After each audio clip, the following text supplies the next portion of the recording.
BJP की RSS की चाल को समझते हैं। ये वही बेजीपी है जिस झंडे का इन्होंने कभी अपनाया नहीं। 15 साल इन्होंने इस झंडे को, जो हमारा तिरंगा झंडा हमारे देश का, जिसको हमारे बुजुर्गों ने, हमारे बड़े बड़े बेटियों ने, उसका नाम भगत सिंह भी ले लो, राजगुरु ले लो, सुखदेव ले लो और सुभाष चंद्र बोस ले लो, जिन्होंने इस देश की आज़ादी के लिए वो झंडा ठहराया था, संविधान बनाया था। ये तो उस झंडे को अपनाया ही नहीं था। सावरकर ने उस झंडे को गाली दी है। दफ्तरों के ऊपर अपने इन्होंने नागपुर में, कानपुर में उस झंडे को लगाया नहीं, अपना भगवा झंडा लगाया। और 1948 में राजेंद्र नाथ, जो हमारा पहला प्रधान राष्ट्रपति था, उसने पटेल को चिट्ठी लिखी कि ये जो लोग हैं इनको ठीक करो, क्योंकि ये वर्दियां पहन के, मुसलमान की वर्दी पहन के और मुसलमान हिंदू को मुसलमान की वर्दी पहना के झगड़े कराए हैं। इनका इतिहास ऐसा है। जो श्यामा प्रसाद मुखर्जी है, वो पश्चिमी बंगाल का गवर्नर था 1942 में। उसने 2 चिट्ठियां लिखी हैं हिंदुस्तान के क्या नाम है अपने अंग्रेज के वाइसराय को कि हमें अभी देश नहीं आज़ाद चाहिए, हम देश की आज़ादी नहीं मांगते, हम तब आज़ादी मांगेंगे जब हमारा राष्ट्र और हमारा यही अदानी अबानी जो आ जाएगा, राष्ट्र के नाम पर हम इनको छोड़ देंगे, तब हमें देश आज़ाद कर। इनका हम जानते हैं, लेकिन इन्होंने ये षड्यंत्र किया है और ये और भी कर सकते हैं। बाबा जी, बीजेपी कह रही है कि हम सबसे बड़े देशभक्त हैं, हमने कुर्बानियां दी हैं, देश के लिए शहादतें दी हैं, संगठन हमारा मजबूत है, इसलिए आज भाजपा ही मजबूत है। भाजपा का एक बात मैं तेरे को बता दिया। सावरकर ने किताब लिखी है पिच ऑफ द थॉट, उसमें लिखा है कि हमें आज़ादी नहीं चाहिए। वो क्या है का देशभक्त है जो आज़ादी नहीं मांग रहे। 1940 से 1948, 1950 तक, 1958 तक तो इन्होंने क्या नाम झंडा नहीं अपनाया। वो कह रहे हैं कि अंग्रेजों से आंख मिला के हमने बात की है। आंख मिलाने की क्या बात है यार। 5 बार तो सारवर माफी मांग के इंदौर जेल से, अंडमान से 5 बार मेरा बाप वहाँ था, फिर अपने में सुभाष चंद्र बोस के साथ कैद हुए थे, 4 फांसी लग गए थे मेरे।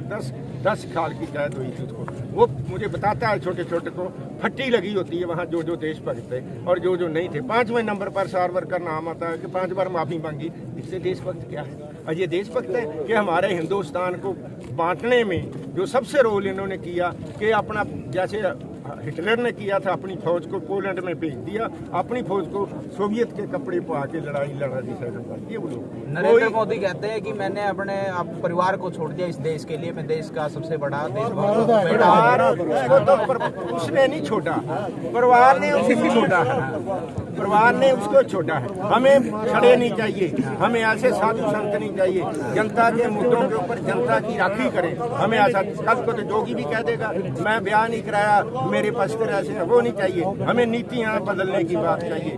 अब जो जनता उठी है, बहुत जो मेन बात है सुनने की है, अब जो जनता उठी है, मानता हूं मैं 3 कृषि कानून और जो मिनिमम सपोर्ट प्राइस का कानून बनाना, पराली का और दूसरा बिजली के कराने की लड़ाई है, वो लड़ाई जीत के आएंगे, जीतेंगे। लेकिन और बात है, इसमें ऐसा है कि लोग एक वर्ग के तौर पर अपने आप को पहचान गए हैं। अब जो एमएलए आएगा, जो जहां पॉलिटिकल पार्टी प्रोग्राम लेके आएगी, अब जनता से पूछे बगैर वो नहीं जाएगी। उनको कहेगी जनता मुझे बता दूं क्या करेगा। अब सवाल करेंगे, उनसे जवाब लेंगे। ये बड़ी देन हो गई है। मेरे बच्चों को इतनी समझ आ गई। भाजपा कह रही है कि किसान के हक में फैसला देने के लिए हमने इतनी बड़ी टीम बना दी है। हमारे मंडल अध्यक्ष हैं, पन्ना प्रमुख हैं, हमारे बहुत सारे पदाधिकारी उनके तो IT सेल ऐसे हैं, उनके IT सेल RSS सारी इस काम के लिए है कि कैसे दंगे कराने हैं और कैसे लोगों को दबाना है। ये काम उनका है। रोज 58 बार इंटरनेशनल में कह रहे हैं, वो कह रहे हैं वंदे मातरम। वंदे मातरम उनका नारा नहीं है। वंदे मातरम भगत सिंह का नारा था। हमारे जो आए थे बाहर से, गदरी बाबे आए थे, उनका नारा था। हमारे अकालियों, बब्बर अकालियों का नारा था। ये तो देशभक्तों का नारा था वंदे मातरम। हमारा जब भारत माता भी हमारा नारा था, लेकिन इन्होंने कहा हमारी वजह से भारत माता को, वहाँ आके हम रुक गए। ये लोग इतना क्यों जोर से बोलते हैं कि इस देश में रहना होगा, भारत माता कहना होगा? ये लोग इसलिए कहते हैं कि मनुष्य मृत्यु है उनके दिमाग में, कि हम उस राज को लेना है जिसमें सिर्फ ब्राह्मण, वो ब्राह्मण नहीं जो खेत में काम कर रहा, वो ब्राह्मण नहीं जो दुकान कर रहा, वो ब्राह्मण जो ये कहे कि शूद्र और खेती करता वैश्य, ये हमारे नीचे के हों और इन्होंने वोट का अधिकार खींचना है। हमारे को वोट का अधिकार नहीं रहने देना। अगर इनको संविधान की तो तज्जियां डाली इन्होंने 370 धारा तोड़ने के लिए, काला धन के लिए, और उसके बाद रात को कानून बनाए। राज्यसभा में कोई बात नहीं कर रही है कि डॉक्टर अम्बेडकर का नाम के पीछे राम लगाने के का जो श्रेय हमें जाता है, हमने तो इसका असली नाम खोज। अरे राम के तो ये भक्ति नहीं, राम ने तो पीलनी के बेर खाए थे, जनता का था, ये तो उसके खिलाफ है राम के। ये मोदी के बेर खाते वो कहते हैं 600 साल के बाद हमने मंदिर बना दिया। अरे 36 साल के बाद तूने मंदिर क्यों बनाया? हाई कोर्ट ने कहा है कि यहाँ मंदिर था ही नहीं, हाई कोर्ट का फैसला। लेकिन मंदिर बन गया है तो हमें ठीक है, अच्छा है, लेकिन लड़ाई हिंदू मुसलमान की नहीं। अब हिंदुस्तान में हिंदू मुस्लिम सिख ईसाई सब भाई हो गए हैं। ये तकलीफ है आरएसएस को, ये तकलीफ है बीजेपी को। और संविधान जो है वो सेकुलर बनता जा रहा है, सब लोगों का बनता जा रहा है। अब ये पेट में दर्द, उसको ये नहीं है कानून तो आज वापस ले ले। उसको पता मेरा जो सिस्टम है, जो मेरी सोच है, जो मैं इस राज में ये करना चाहता हूँ, और वो खराब हो जाएगी। मेरे को मेरा बड़ा बड़ा पूंजीपति जो बिरला, टाटा, अदानी, अंबानी मेरे को कहेंगे ये तेने क्या कर दिया। उनकी राखी करने के लिए उनके पैसा लेता है, उनका बाउंड बंद कर दिया, जितना मर्जी रुपया दे दो, कई कानून बदल दिए। तो हमारे में ये राष्ट्रपति प्रणाली सर पूरे देश में चक्का जाम है, यूपी, उत्तराखंड और दिल्ली को क्यों छोड़ा गया? कारण ये है, हमें समझ छोड़ा गया, हम इतने बेवकूफ नहीं, हमारी लीडरशिप बहुत समझदार है। उन्होंने ठीक फैसला लिया, हम उनका स्वागत करता हूँ मैं, कि हम वहाँ एसडीएम को मांग कर देंगे। क्यों? क्योंकि हम अभी थोड़ा सा डिफेंस में थे, अब ऑफेंस में आगे हैं। एक दो कदम, एक किताब लिख ली है लेनिन ने, एक कदम आगे 2 कदम पीछे। तो उन्होंने पढ़ रखी है ऐसी ऐसी। 2 कदम पीछे कौन है? 2 कदम पीछे लड़ाई में जो होता है हो जाता है। मैं नहीं पीछे ना वो पीछे है। मैं बात करी है कि एक बार आगे बढ़ना पड़ता है, रुकना पड़ता है। एक बार थोड़ा सा इन्होंने बीजेपी वालों की इन्होंने दाल लगा दिया। हमारी रणनीति में थोड़ी सी कमजोरी नहीं आई, थोड़ी सी रुकावट आई। उस रुकावट को देखते हुए हम अब ऐसा स्टेप आगे उठाएंगे, हमारी जनता ऐसा स्टेप उठाने के लिए मजबूर करेगी हमारी लीडरशिप को।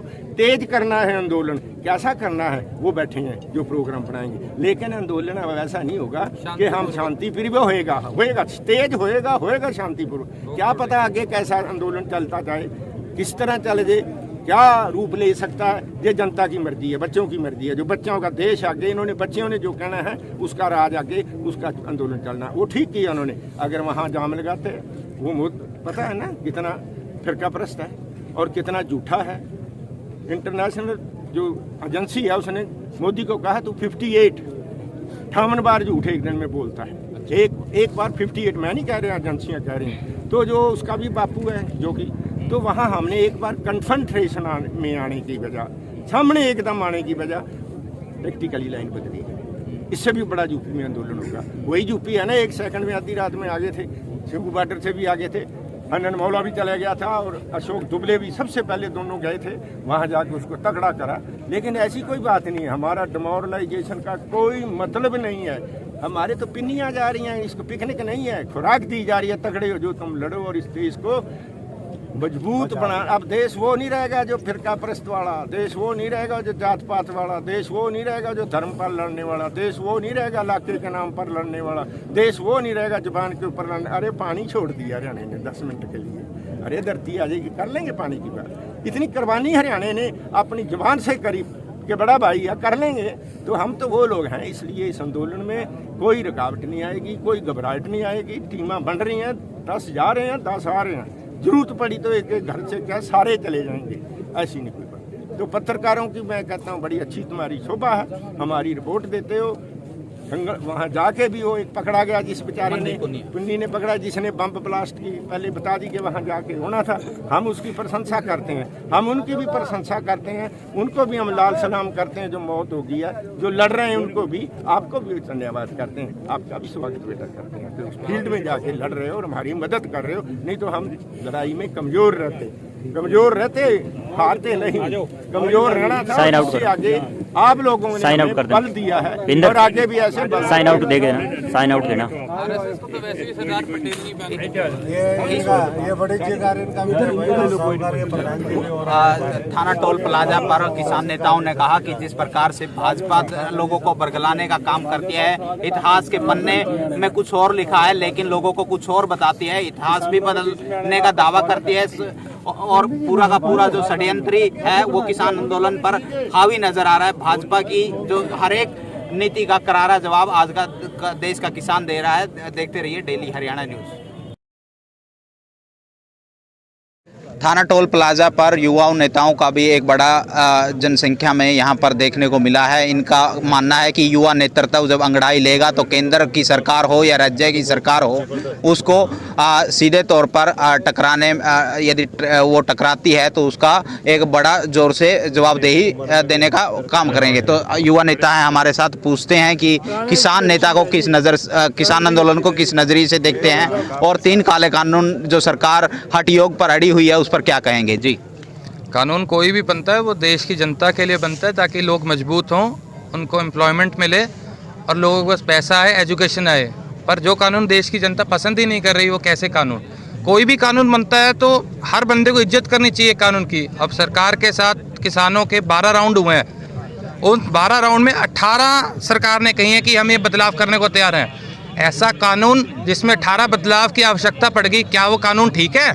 आप सब समझदार हो, क्या वो कानून ठीक है जिसमें इतनी ज़रूरत पड़ेगी बदलाव करने की? ये कहते हैं हम बात करेंगे, कभी किले बिछा देते हैं, बैरिकेड लगा देते हैं, अपने कहते हैं कि आओ दिल्ली हम बात करेंगे, हम एक फ़ोन कॉल दूर हैं। अरे भाई तुम्हारे पास 2 रुपये नहीं, फ़ोन कर लो, तुम कर लो बात कि करोड़ों लोग खड़े हैं तुम्हारे दरवाजे पे खड़े हैं दिल्ली, कोई गेस्ट आता है आपका दरवाज़ा खोलते हैं आप। भाजपा कहती है कि हम अतिथि देव भाव का मंत्र पर चल रहे हैं कि जो भी अतिथि आता है उनको सीधी एंट्री दे देते हैं। 12 बार हमने किसानों को बुलाया है। अब मैं इस बात का एक बात आपको समझाना चाहूँगा कि जो ये आंदोलन है ये 2013 में भी आंदोलन हुआ था। 1.5 लाख से ऊपर लोग इकट्ठे हुए थे दिल्ली। उस टाइम बीजेपी ने कहा था, राजनाथ सिंह आए थे, सुषमा स्वराज आई थी, उन्होंने कहा था कि हम समर्थन करते हैं और ये कानून नहीं आने देंगे जब कांग्रेस लेके आ रही थी। मगर आप ये बात बताइए, आज वही नेता क्या कहेंगे इनको? ये तो वो छिपकली होती है ना जो रंग बदलती है, ये तो वो छिपकली है, ये तो अपने रंग बदल रही है। ये अगर ढंग से बात करना चाहें तो बात करें, हर चीज़ का हल होता है बात करने से। बैठ के अगर बात करना चाहते तो हल होता। अब किसान डिमांड करता है एमएसपी स्ट्रॉन्ग करते, बढ़ाते हैं एमएसपी को बजाय कि खत्म करने के। क्या चाहते हैं? पैरेलल मंडी मसला खत्म हो जाता, विपक्षी दल बरगला रहे हैं, यह ऐसा आरोप है भाजपा का। बिल्कुल सही बात कही आपने। क्या अब इन्होंने नतीजा निकाला पैरेलल मंडी। भला एक बात बताओ, जहाँ पे 2000 रुपये क्विंटल बिक रही है, एक जगह 3000 रुपये क्विंटल, किसान तो वहीं बेचेगा ना जहाँ 3000 रुपये क्विंटल बेच रही है। ना एफसीए खरीदेगी ना सरकार खरीदेगी ये गेहूँ, ठीक है ना बात? सारा का सारा कॉर्पोरेशन खरीद लेंगे, बचेगा क्या? सरकार कहेगी मंडी खत्म कर दो भी, तुम्हारे पास हम तो बेच नहीं सकते, हमारे पास तो क्या बेचता नहीं। सरकार की पैरवी करने वाले लोग कह रहे हैं ना मंडी खत्म होगी ना किसी भी प्रकार की एमएसपी खत्म। बिल्कुल सही बात है। पैरेलल मंडी जो बनाने का सरकार ने प्रपोजल दिया है, इसमें पैरेलल मंडी में 3000 रुपये क्विंटल किसान बेचेगा या 2000 में बेचेगा। 2 साल में वो कह देगी एफसी ने नहीं खरीदा, सरकार ने नहीं खरीदा, सारे कॉर्पोरेट 2 साल में मंडी खत्म। और मंडी खत्म होने से कितने लोगों बेरोजगार हो जाएंगे। और क्या कभी सोचा आपने? पेस्टिसाइड एक इंडस्ट्री है बहुत बड़ी, खाद बहुत बड़ी इंडस्ट्री है, मजदूर जुड़ा हुआ है खेती के साथ, कहाँ जाएंगे वो? क्या बिहार में जाके बेचेंगे? बिहार वाले आज यहाँ आते हैं बेचते हैं। ये तो कानून पहले भी था कि कहीं भी, कौन रोक रहा था आपको कि अपनी फसल आप बेच नहीं सकते? जिन लोगों को ये बात नहीं मालूम, मैं बता देता हूँ कि आप अपनी फसल पूरी दुनिया में कहीं भी देश में किसी भी कोने में जाके बेच सकते हो, कोई नहीं रोक रहा था आपको पहले भी। केंद्रीय नेतृत्व कह रहा है कि अंतर्राष्ट्रीय स्तर पर हमारा जो देश का व्यापार है वो मजबूत होगा। केंद्रीय नेतृत्व हमारे तोमर साहब है, भाई नरेंद्र मोदी है, क्या वो किसान है? क्या उनके पास जमीन है? उनकी अगर आप उठा के देखेंगे ना कि इनके पास क्या क्या है प्रॉपर्टी में, जब इलेक्शन लड़ा उन्होंने तो उनके पास कोई जमीन नहीं है। वो एक बिजनेसमैन चलाने वाली सरकार है, सिर्फ ये सरकार बिजनेसमैन चला रहे हैं, सबकी आंखें खुली हुई हैं। अडानी, और पहले से इनके गोडाउन बने हुए हैं, तैयारी तो ये पहले से है इनकी, 2014 में ये तैयारी हो गई थी, ठीक है। ये तो बहुत सही है, हमारे भाई लोग जाके उन्होंने ये बात समझी कि किसान खत्म हो जाएगा। 85% लोग 2 से 4 एकड़ वाले लोग हैं, कहाँ जाएंगे? क्या वो कॉर्पोरेट कॉन्ट्रैक्ट के साथ खेती कर पाएंगे? इनको पता है कि अनपढ़ है किसान, वो नहीं कर पाएंगे कॉन्ट्रैक्ट जो फार्मिंग हो, कभी भी नहीं कर पाएंगे। अगर करेंगे तो उनकी ज़मीनें ये कॉर्पोरेट दबा लेगा। 85% लोगों की बात कर रहे हो आप जो किसान है, सब खत्म हो जाएंगे। एक बड़ा जनसलाब है जो सीधे तौर पर सरकार से तर्क वितर्क कर रहा है और सरकार को आड़े हाथ ले रहा है। इस वक्त एक बड़ा जनसंख्या में बुजुर्ग भी हैं, युवा भी हैं, महिलाएं भी इस तरफ हैं और सरकार से कह रही है कि 3 काले कानून रद्द करे तभी जाकर घर वापसी होगी, नहीं तो दिल्ली में अड़िग हैं, अड़े रहेंगे, बैठे रहेंगे। नमस्कार।